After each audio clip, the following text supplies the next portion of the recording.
Brethren high school ડોલારા ખાતે માર્ગ સલામતી જાગૃતિ કાર્યક્રમ યોજાયો.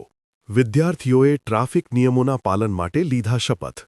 વિદ્યાર્થીઓમાં ટ્રાફિક નિયમો પ્રત્યે સભાનતા કેળવવાના ઉમદા આશયથી બ્રધરન હાઈસ્કૂલ ડોલારા ખાતે સોમવારે રાષ્ટ્રીય માર્ગ સલામતી માસ 2026 અંતર્ગત માર્ગ સલામતી જાગૃતિ કાર્યક્રમમાં મોટર વાહન નિરીક્ષક શ્રી એમ પટેલે વિદ્યાર્થીઓને માર્ગ અકસ્માતો નિવારવા માટે હેલ્મેટ, સીટ બેલ્ટનો ઉપયોગ અને ટ્રાફિક સિગ્નલના પાલનનું માર્ગદર્શન પૂરું પાડ્યું હતું. વધુમાં વિદ્યાર્થીઓને માર્ગ સુરક્ષા અને ટ્રાફિક ચિહ્નોની સમજ આપતી માર્ગદર્શન પત્રિકાઓનું વિતરણ કરી વિદ્યાર્થીઓને ટ્રાફિક શિસ્તના સાચા રાહવીર બનવા પ્રેરિત કરવામાં આવ્યા હતા. આ તકે સલામતીના સંદેશા સાથે પતંગોનું વિતરણ કરીને સુરક્ષિત ઉત્તરાયણનો સંદેશ પહોંચાડવાનો નવતર પ્રયાસ કરાયો હતો. શાળાના વિદ્યાર્થીઓએ ઉત્સાહભેર આ જાગૃતિ અભિયાનમાં જોડાઈને માર્ગ સલામતીના નિયમોનું પાલન કરવાના શપથ લીધા હતા.